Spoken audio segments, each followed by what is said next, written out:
Okay, and then I just let people in. Yeah.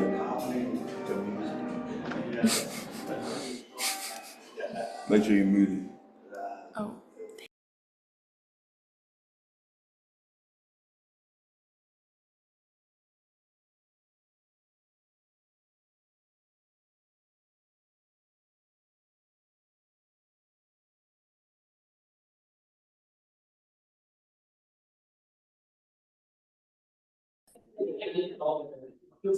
Yeah. Alright,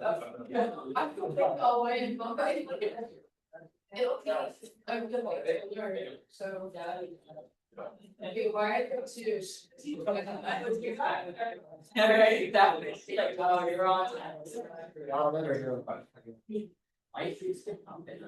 She'll probably hear. Wait, it's really, yeah. Here's the place to go. Dude, I used to. I think Mark that helps. That I can. Mike just yes, what? I lost my tail. Actually, All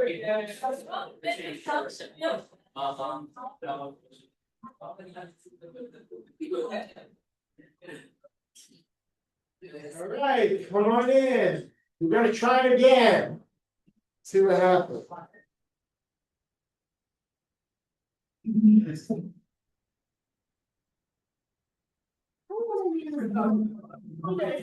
It's a big stuff.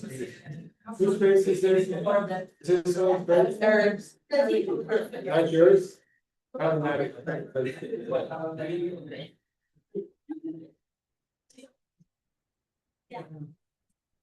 right.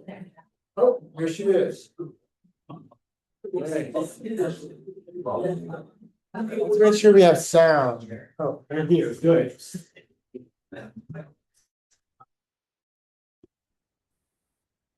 Good morning. So now, which one's this? We gonna record. yeah, I think Mark's right. Okay, cool. Hold on a second. Hello, Hi. How are you guys can doing? you hear us? Yeah. Hey, we made it. Okay, good. So I think we're getting everyone set up here. Let's see, so you can see. I'm not gonna be. Why don't you kind of come on in? Be closer, everybody. Don't be over there. Sage, move here right now, please. Olivia, go on over. Come on, everybody. Yeah, Lily, come on, we got to get in the picture. This is Angelica Salazar coming in from where? Utah, right? Yeah. Yeah, I don't know how to turn up this volume. Let's see, Be on the TV. maybe on the TV remote we can do it. So come on in. If we can't see you on the screen, How hot is it there in Utah? It was 109 last week. So 105! yeah, Oh my gosh. it was pretty record breaking this year.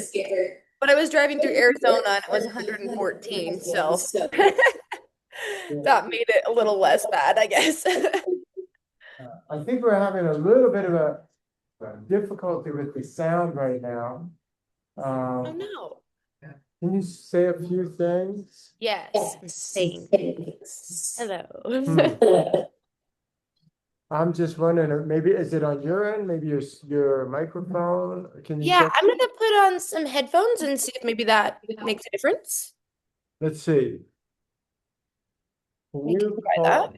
Can you get Patrick? Maybe it's on our, I don't think this is on our end. Well, the sound is not, let's see if they make a difference. Okay. I think Is that better? it's a little better. It's kind of crackly, but I think Okay. yeah, I think let's go with that. Hello. Yes. Okay. I just tested the microphone. It says it's working. Okay. Can you hear that a little bit better now? I think yes, we can. It's just I don't know if it's our part. Okay. Can you guys see the screen? Because I want to do a little screen share thing. Okay. It's really choppy though, over on our end. I'm wondering what's going on. We've got really choppy sound and I think that's just due to the fact that she's on the internet and we're going through a building that has bad Wi-Fi. Oh, bad Wi-Fi. Oh, okay. We'll just That'll cover do it. it. Okay, but now let's, and can we give it, I don't know this whole interface on your computer, so it's very small. Can you, Well, that's not up to me. There's a- no, I can't read it. It's too small. okay, wait. This, you want Angelica to share and everything. Thanks for joining us Okay, let's today. pin that. Yes. Co-host, make co-host. I might have to do that on Mark's computer. Go to participants. There, yeah, just click over, no, right there, click on that. Then go over here, there, wait, click on this right here, yeah, it should be able to say. Okay. I think I need to do it on Mark's computer. Hey, May, can you make Angelica a co-host, please?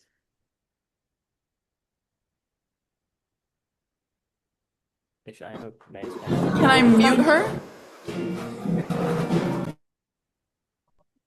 I'll be up in a second to help. Yeah. We usually can make it right there. Well, you were using Mark's computer. I don't have, I'm not the owner of this call. Oh, got it. Okay, so why don't we do that in a little bit, Angelica? And we'll get started here and I'll introduce you. So a lot of these kids, everyone, can we all pay attention and face forward? And welcome Angelica Salazar. She's basically our composer in residence here for our MFE camp. Well, and last week we did a couple of her pieces. I don't know, who was here last week? Raise your hand. Okay, if you're not, and why don't you, yeah, so we have quite a few new kids too. This week. Why don't you come on over and so you can see everyone, get close to the picture. Here, sit, can you come on close? So, you have like a little audience. Come on in, don't shot. And as I mentioned last week, I met Angelica at the American String Teachers Association conference. I think we met actually 2 years ago in Atlanta, right? But then again, this year we talked about it and about doing something together. And the last week's piece, Swallowtail Salsa and Rainy Day Dance and A Hero's Journey. And then what happened was we played all of your music and that I had purchased, and I thought, wait a second, what are we gonna do? And you gave us something very special. So could you tell us a little bit about that, how that kind of came about? And maybe give us a refresher course on who you are, if that's okay. Yeah, of course. Well, my name is Angelica Salazar. I am oh, wow. The audio is like really loud. Oh, this is too bad. Oh, we're back. Okay, yeah, thank you for muting. It was like bouncing back. Okay, but yeah, my name is Angelica Salazar. I am a full-time violinist and violist, turned composer. I have my degree in violin performance, and I teach. I have a large studio of violin and viola students. I gig, but I decided a few years ago that I wanted to start writing. I've always had ideas in my head since I was a young girl, for songs I would make up. And I just decided, you know what? I'm gonna give this a try. And it's been a lot of trial and error over the last few years learning how to write. But ultimately, just following my own intuition, I've been able to really kind of go somewhere with it. So it's been really fun, and I'm so excited that you guys are playing some of my pieces. Um, Michael was asking about his request over the weekend. He messaged me and said, "Hey, if you have one more piece, it's what kind of within this level range. We'd love to throw it into the program for this weekend." I thought, well, most of the pieces I've been working on are not what he was looking for. So I had one piece that I had just kind of started. And he doesn't even know this part, actually. I just had started the idea for it a couple weeks ago in a voice memo. And I was on a road trip coming back, when I saw his email, I wrote the whole crabs in the coral piece on Sunday for you guys, start to finish. So that was specifically made just for you guys, and it was totally uh, in character because I had just come from the beach in San Diego and was thinking about little crabs and creatures. So just as a fun fact, that one was specifically written for you with you guys in mind. And I put it together all on Sunday in the car on a ride. So that was kind of fun to be able to do that for you guys. Sometimes as a composer, putting like a kind of short, even self-made deadline on yourself is really helpful because you just have to like throw stuff together. And Angelica, this is yeah. so great. It's so great what you're saying, and I want everyone to hear it. And I'm making it. Our connection right now is very poor because I guess it's because of the internet. I'm gonna actually. I think it might be good. Can we start and restart this meeting? Would that be a possibility? I will give you a hotspot on my phone, you can connect to my internet. Yeah. Very good. Oh, hotspot would probably work. Yeah. So, and we also Thank have you. channels. That channel getting in the way. No, that's just, the, Because it was great what we were hearing, and I want everyone to. That's yeah, okay. absolutely. This will just take 1 second. Let me get this here. Basically, she was saying that this piece was written for us. Isn't that cool? Crabs in the coral. Violinist. And Kind violist. of viola. You play viola as well. I play just as much viola, if not more. That's a good question. Well, you might not be able to understand the answer yet, but go ahead. What is one thing that you wish you learned earlier that would help you in the future, accelerate in the future? I think that the thing, well, can you guys hear me or should I wait? Let's hold on. Hold the question. Yeah, sorry, once this connects here, you'll be good as. I'm hoping it's a internet thing.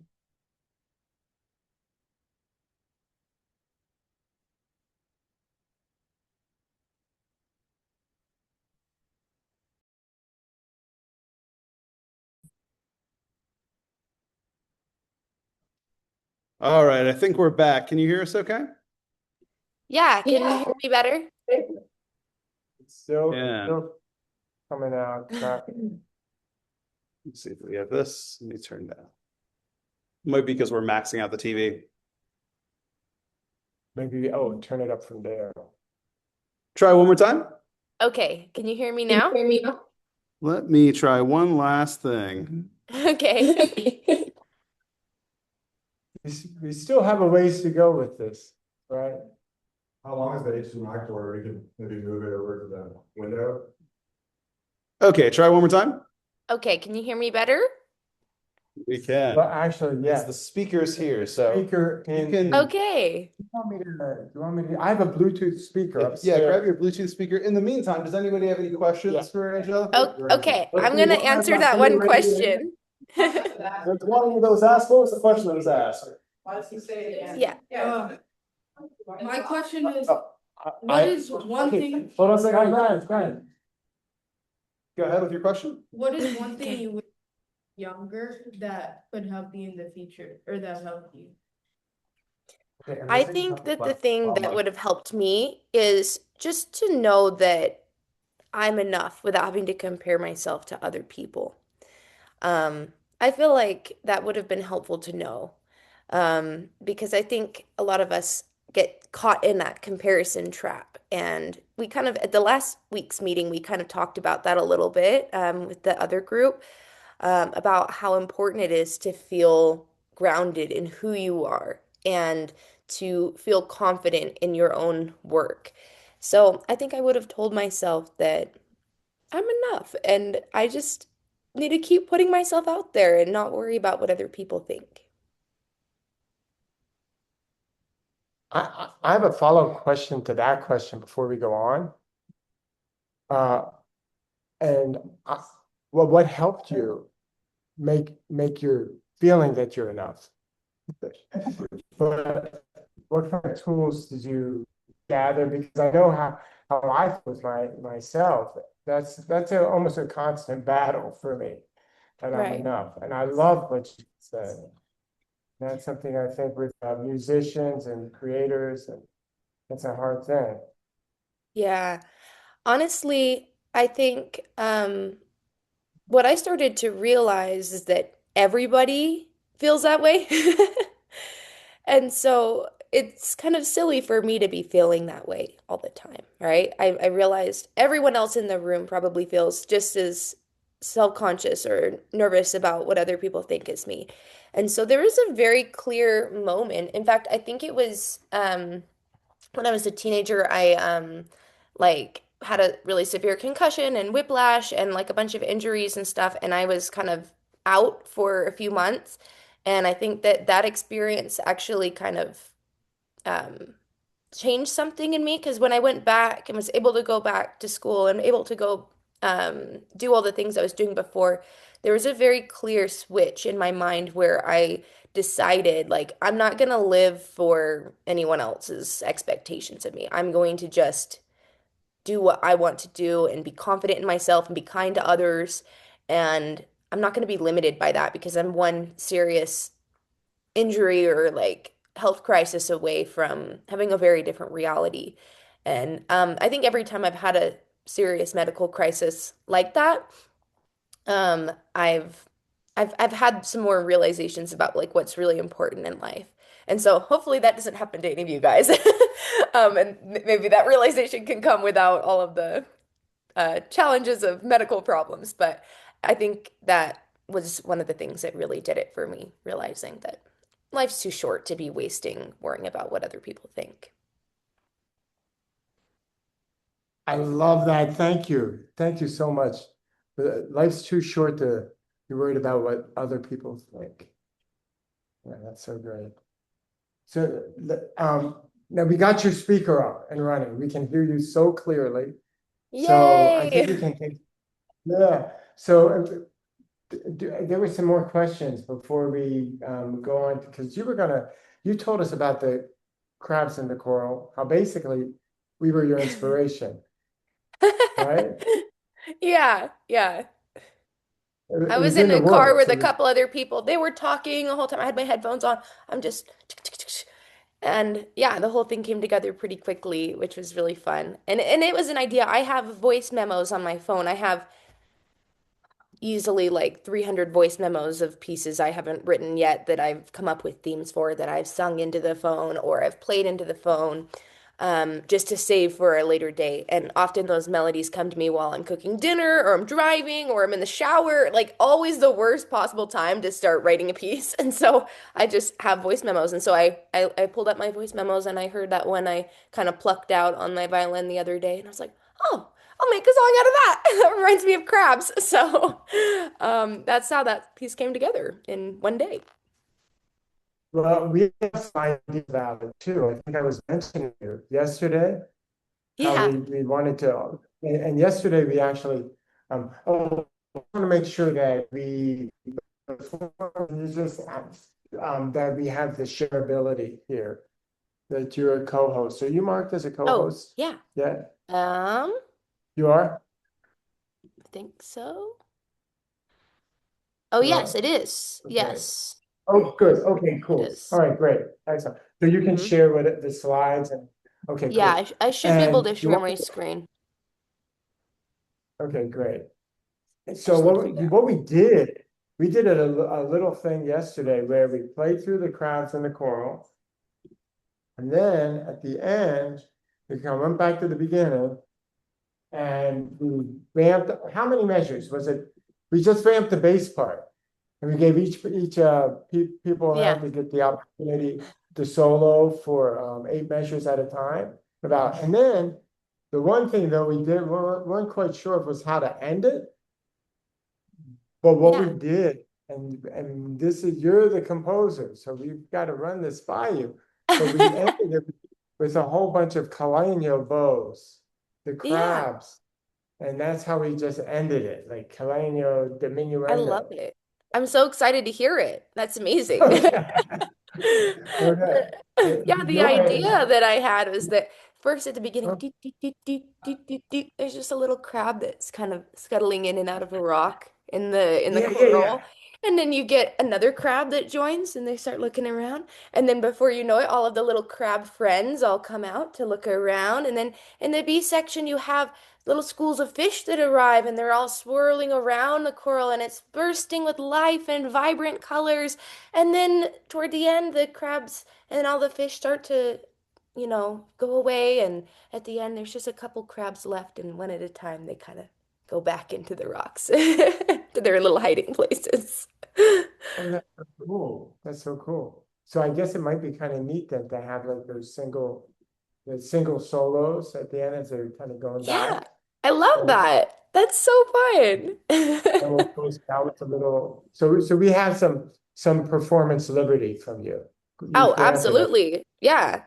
Yeah, do All it, right. do anything you want with it. Be creative. Let the crabs have a good time. So Yeah. I love that. Do, Um, do, oh, do, go I ahead. was just wondering if you have any questions right now before you, I think some people had some questions and then maybe we can move on to the Yeah, slides. Would that be cool? yeah, All right, great. perfect. We had a question about go tell it on the mountain. We did. Oh, go tell it on the mountain. We're also doing that Yeah. this week. We were wondering if the ending is intentionally left to be kind of ambiguous. What's a word you would describe from Route 2? What's the ending sound like? Kind of clash, like not that like doesn't fit the rest of like these. Clash is a good word. Is that intentional, Angelica? Yeah. Well, if I'm remembering correctly, I think it's a seventh chord at the end. I wanted it to sound a little bit jazzy, right? This piece is an African American spiritual. So there's a lot of heritage to this music. And so I wanted to pay homage to just all of the jazz masters and people who come from the history that this music represents. Um, and so this piece also in American history is really important because a lot of enslaved people would sing this song and different versions of it, and it was passed down orally through many generations. Many of those musicians became jazz musicians. I kind of wanted just a little bit of an ambiguous jazzy chord at the end, just to kind of tie that legacy together. Mm. Thank you. Yeah. Any other questions? Oh, I see one. Hudson, where are you, Right, Hudson? right, right. Oh, okay, Hudson. Do you see Hudson back there? Raise your hand. Let's stand up. There he Okay. is. Okay. I was just kind of like wondering about the writing process for the songs. Yeah. Perfect Well, segue. that's a perfect Right. segue.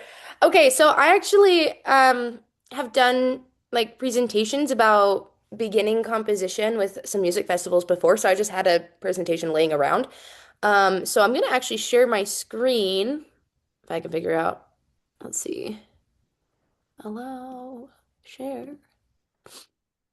Okay. You guys should be able to see my screen. Can you see it? Yeah.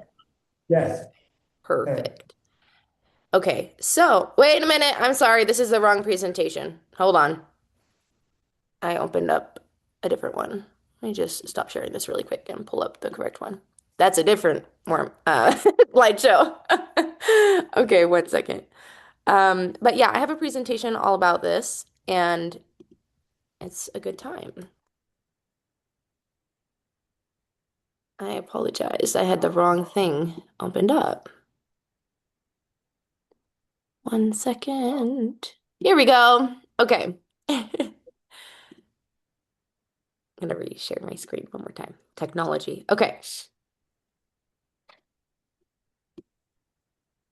All right. I'm gonna just make this a little smaller. Okay. So today, and if you guys want to take notes on this, you're welcome to. I'm also gonna actually send this slideshow um, to Dr. Michael Jimenez so that you can look at it if you want to later. Because I think during the festival, obviously it's kind of a busy week, and I want you to be able to go back to this at some point if you wanted to start writing a piece when you get home. Um, so let me just, why is it not letting me change to the next page? Maybe it's because the screen is sharing. I don't know. Oh, I can push it down here. Okay. So first of all, since we're on a video thing and we don't have a ton of time, I'm not gonna probably have it be as interactive today as usual when I present this, but we're gonna be talking about these three things: improvising, which you guys are already doing, arranging, and composing. And so, actually, in the concert that you guys are doing, all three of these are happening. You guys are improvising in a rainy day dance, and you guys took the really cool liberty of doing improvising on Crabs in the Coral. Go Tell It on the Mountain is an arrangement. Well, there's my Utah accent, mountain. Um, and then composing compositions, of course, all of the other ones that you guys are playing are compositions that I wrote. So here's some examples of improvised and arranged storytelling. So improvising is like if you were sitting around a campfire with your friends and you're making up a scary story, just kind of as you go. Arrangements could be like how many different versions of the story Cinderella we have today. This one right here, 2004 Hilary Duff, my favorite. So musical composers and authors do share some similarities. Again, we probably won't make it as much of a discussion since we're on a video call today, but I will say that they both are storytellers, and there's characters, there's emotions, there's a lot of layering, there's, thinking ahead. There's so many different things that you can think about. And I'd encourage you to consider yourself to be kind of an author when you do compose music. Like, what is the story you're trying to tell? What is the narrative? Um, what subtle hints can you give about things? A really good author doesn't always just tell you what's happening, they show you what's happening. And so, a composer that really conveys something convincing and prolific also does the same thing. They show you through little subtle nuances in their music what the story is about. And the cool thing about it is that a composer, especially if they aren't very direct in their title or in their little uh, like paragraph about their piece, there's a lot of flexibility for the listener to interpret whatever that music might mean to them. So I'm also an artist. You may have seen the painting behind me in the background. I'm a painter. And so I want to just compare some art principles to composing. So if you were ever to take an art class in college or in high school or whatever, you would learn about balance, contrast, repetition, and style. So I have some photos of some famous paintings here that represent these. So this is the girl with the pearl earring, very, very famous painting. And I think this one is a really nice representation of really all four of these things. So we have balance. We have a nice, it's mostly mo to the left, but your eye is drawn to her face, which goes to the right, and it balances the picture really nicely. We see the contrast of the extremely dark background and the light on her face. If this painting had been done on a white background, it would in no way be as compelling and just striking as it is with that contrast. Um, we also see repetition where we see similar use of colors. We have the blue. We have the blue balanced here. We have this balancing with this, right? Um, this one's not as much of a repetition painting as something like this. This one, we see the balance. We see the contrast between the extremely different colors. And we also have the repetition of the same shape. And then we have style. This is a very classic oil painting style, whereas these over here are much more interpretive. These are from the Impressionist era. We have Monet, we have Van Gogh, and these are so distinctive you can just look at them and know who painted them based on the paint strokes and the style of how each of these shapes are constructed. And so we can see all four of these demonstrate balance, contrast, repetition, and style. If you can remember those principles as a composer, this is going to help you so much to build music that is interesting and memorable. It's important that we sometimes incorporate some repetition of themes in most music to make sure that those themes are memorable and cohesive, but we really need to have variety as well. As far as style goes, that's really personal to you. You kind of develop that over your time as an artist. I really like it when people call composers artists because that's what we do. We paint with sound. And the more instruments we have in an ensemble, the more colors we have to work with. If you're working with a string quartet versus full symphony, the colors just multiply. So where do composers begin? We first start by exploring the storytelling and the emotional context of the music. So often I start with having a concept in mind. I want to write this piece about a rainy day, a happy little rainy day. And I'm imagining this little duck jumping around in the rain, right? That's kind of my concept to start with. Or I'm trying to write something that is about grief, or I'm trying to write something that is about how it felt to be a little girl twirling around in a fluffy little dress on Easter morning, you know? Like you can make it about a very specific experience from your life or just a general feeling, or it could even be about a character or an experience you haven't really had but you've imagined.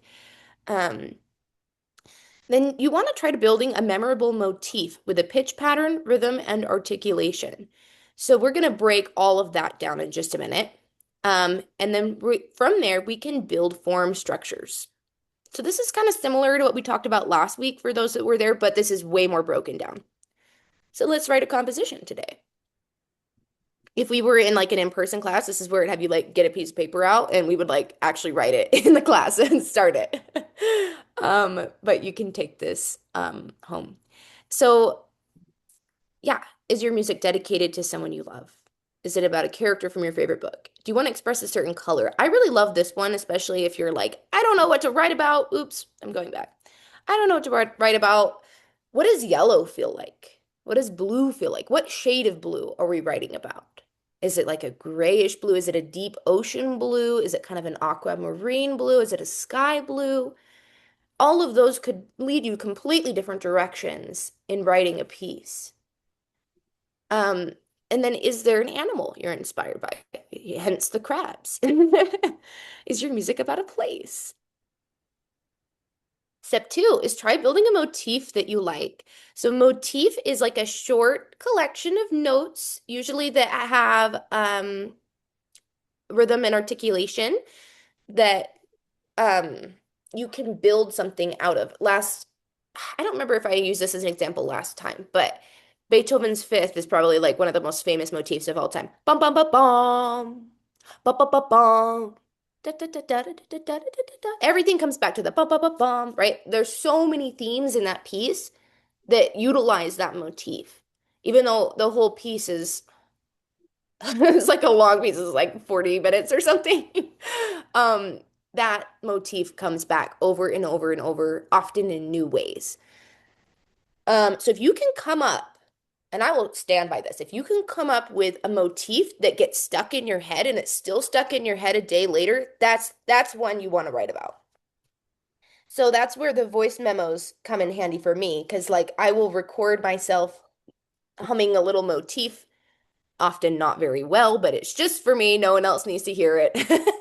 Um, and if like the next day I still have that stuck in my head, I'm like, okay, I'm gonna write about that one. That's how I know it's gonna be something that sticks with someone.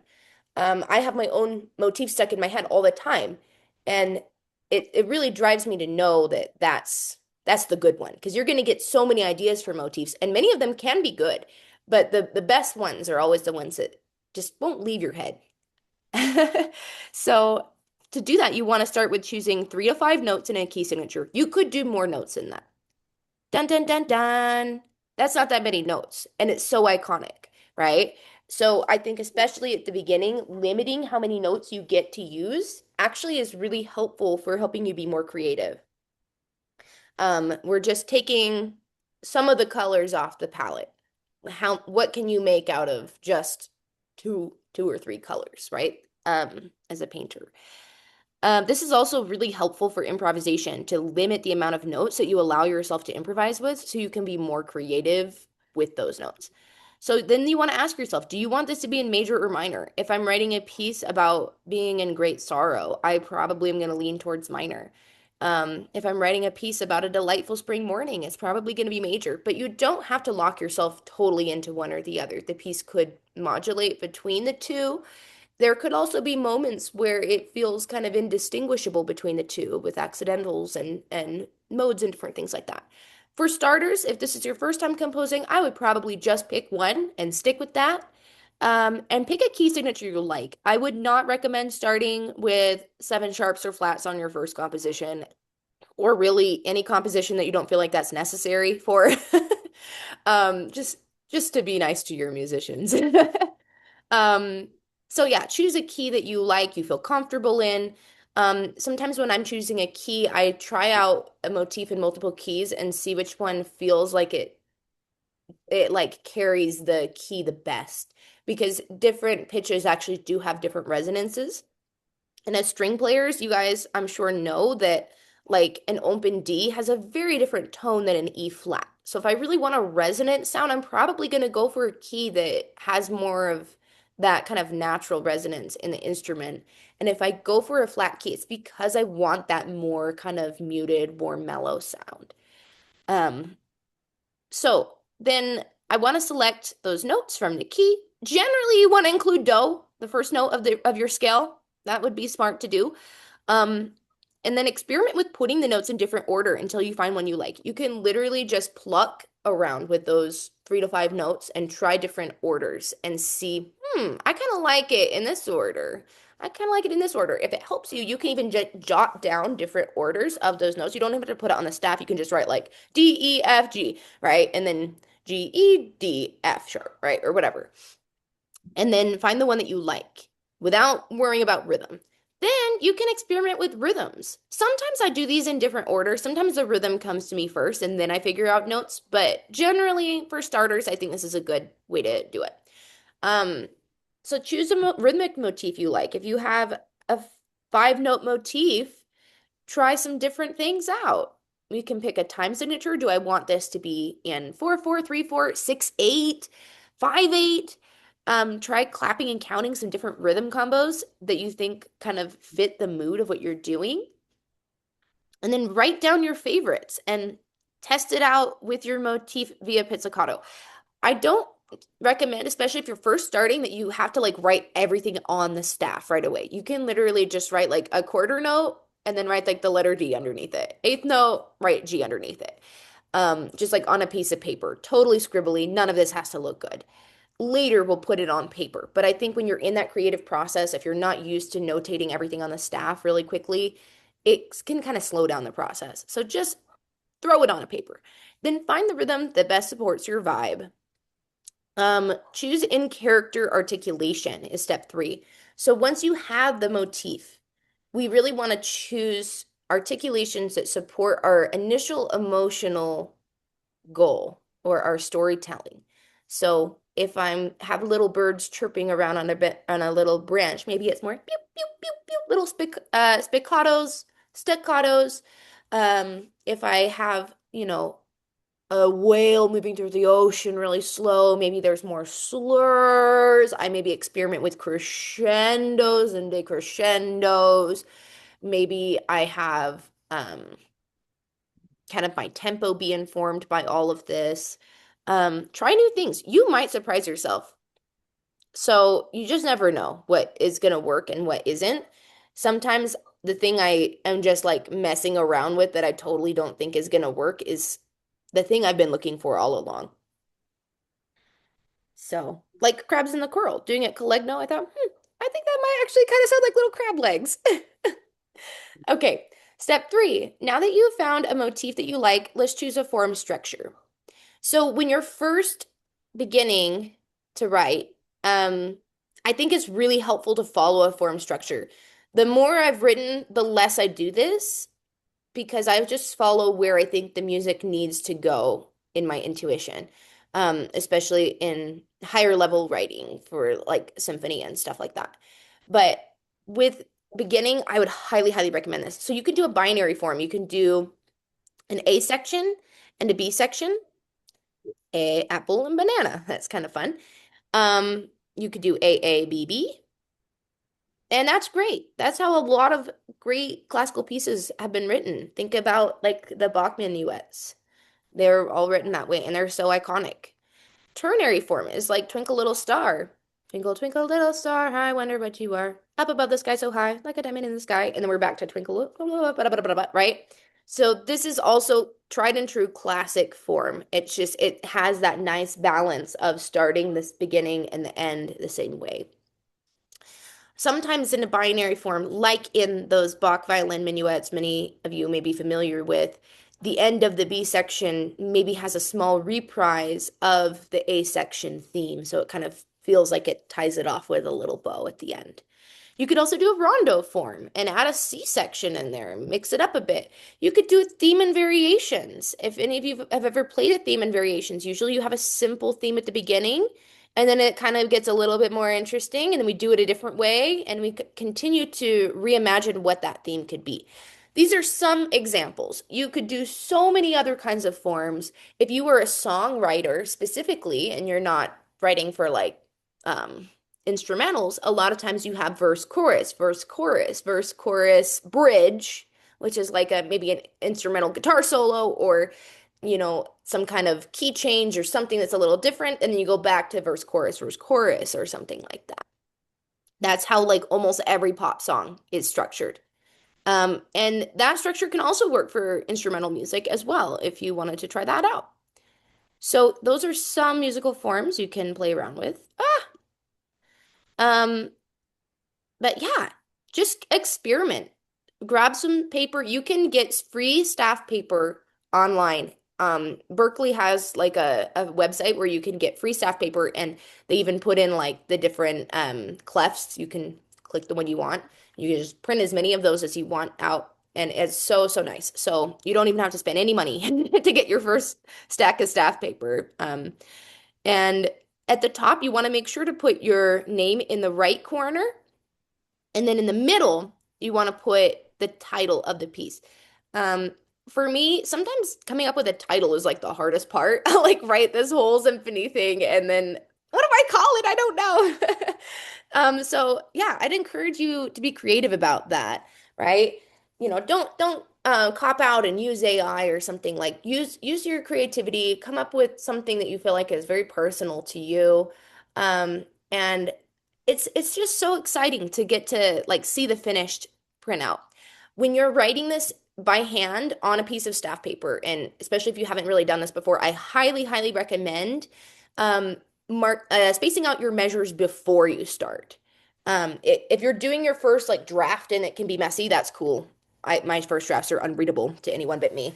But when you write out your maybe second or final draft, I would recommend getting a nice clean sheet of paper, putting measure lines going down the whole center, and just dividing it into either two, maybe four measures per line, depending on how big your handwriting is. If you're still new to writing on the staff, maybe just do two measures per line because it takes time to get really clean penmanship that looks good on the staff.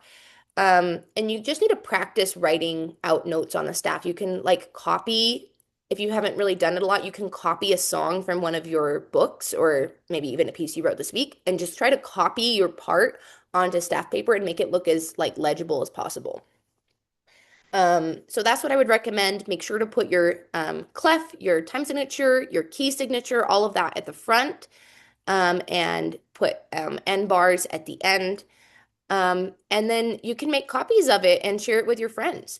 I think it's important to learn how to notate by hand before going into the computer, just because it's a really important foundation to have that penmanship and the ability to notate things the old school way. If you don't have a fancy schmancy software, you can just download MuseScore online, and you may want to write that down if you don't already have that. MuseScore is a free notation software. There are other notation softwares that exist um, that are free, but I think this one's pretty good for what you get, which is $0. So I use MuseScore a lot when I was first composing. I don't use it anymore because it's given me a lot of hassle trying to write bigger scale works. Now I use Sibelius, and that one does cost money to use. And I also have upgraded my sounds in there, and I use Note Performer, I think it's called, Note Performer. So if any of you that are like, "Ooh, I really want to like go somewhere with this," write that stuff down. That would have been helpful for me to know when I was first messing around with all of this. But just for short, simple compositions, I would recommend starting with MuseScore. We just talked about writing kind of like a solo part in this particular presentation. So I would recommend for your first piece, probably just writing a solo piece for your instrument, not having to worry about harmonies and bass lines and all those other things. If you've never written a piece before, this is where you want to start. And that way you can play your own piece. You don't need other people to play it with you. Like it's just a really great way to start. Second thing I'd recommend is maybe try writing a duet. Or if you're feeling like that's a little much, try arranging a duet. So use a melody that already exists. Like one of your songs that you're playing in your lessons or something, and then see if you can come up with harmonies for it and just write out harmonies that you think sound nice with it. If you want to test yourself out and maybe you're feeling like your theory isn't the strongest ever, you can also trust your intuition in your ear. And what you can do is you can voice record on like a voice memo thing, record yourself playing the piece, ideally maybe with a metronome on so the timing is steady, and then play over that recording with your instrument. Try plucking around and finding harmonies and notes that you feel like sound nice with that pre-existing recording of yourself. And you can kind of start figuring out what works and what doesn't work, as far as harmonies are concerned before you start playing that duet with another person.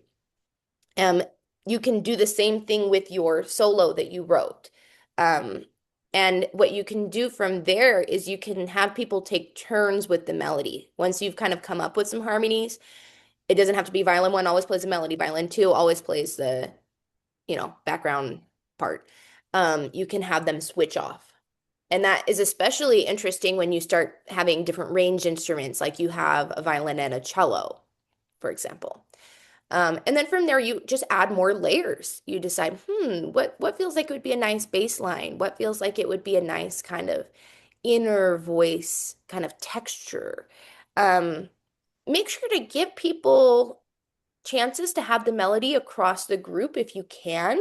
We don't want violin ones hogging the melody all the time. I say this as a violinist and a violist. Give the violist a moment.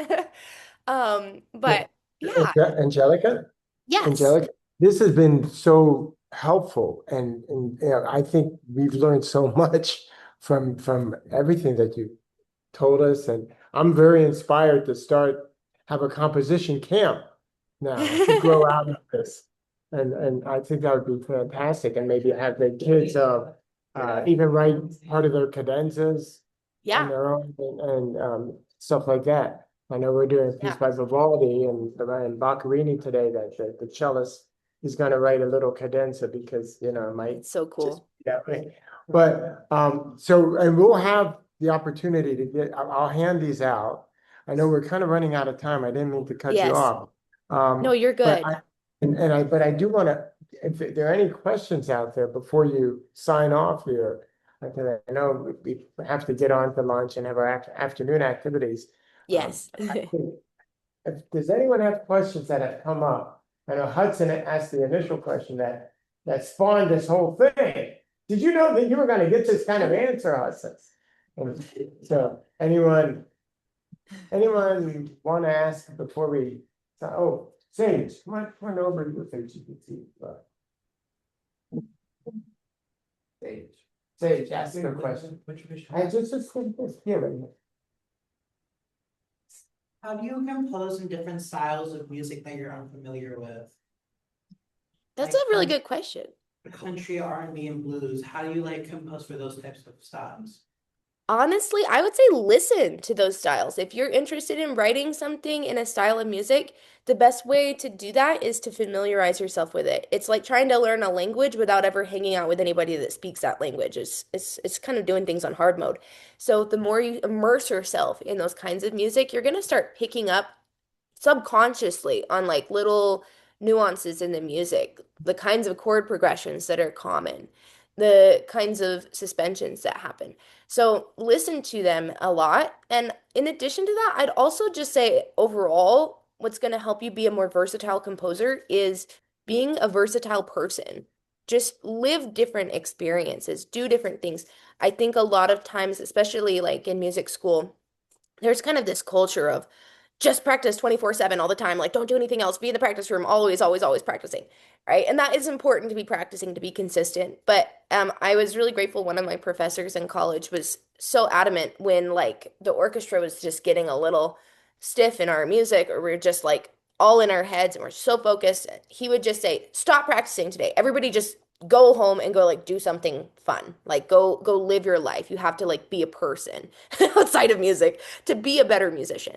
And I think this is so important as a writer. So have experiences, go different places, live a full life, and you're going to find that the music comes more naturally to you when you're doing that. I always like on being on a road trip. Like I feel like that I get most of my ideas that are the best ones when I'm doing things that are more interesting in my life outside of just being a musician. Um, so hopefully that helps. I would also just throw in there, be really confident in your music theory. If you're feeling a little iffy about your circle of fifths or even just basic chords and stuff, it wouldn't hurt to ask your private teacher, if you have a teacher, to spend maybe a lesson or two going over music theory in more depth with you. Or you can also go on YouTube and learn a lot about that stuff. Music theory can seem very daunting. So it's important to just kind of take it one bite at a time and remember like why you want to learn all of that stuff. If you know how something works, you're going to be able to um, write more freely.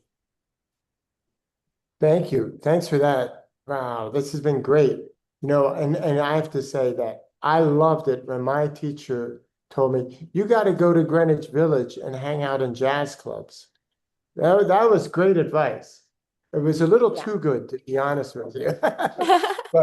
But yeah, I think that's great. Just to have more experiences, get out of the practice room and have a Mhm. good time with that. Yeah. Yeah. Okay. Well, Thank you. yes, that's all. Thank you, Angelica. Thank This you. is great. We'll send you recordings and give you feedback about everything that we've experienced from your music. Yeah. Okay. Thank you. This has been I so will be. fun. And I wish you all the very best as musicians and as people. Be kind to yourself, be kind to others, and cherish the great honor and privilege that it is to be able to hold your instrument and to be able to tell stories through it every day. It is a great honor. Think of all the people in human history that never had the opportunities that we have today to play music together, make it accessible and Mm. to share our ideas across the world. I mean, I'm hours and hours and hours away from you guys, but we're able to share this conversation together. So cherish every day you have and hold on to your creativity. It's one of the greatest things that you have to offer to the world. And no one else can come up with the thing that's in your heart. It has to come from you, and the world needs it. So keep Yeah. writing, keep making music. Thank you. Thank you. Thank you guys. And I will see you in August. I look forward to it on the Yes. All podcast. right. Yes. Okay. Bye-bye. Bye.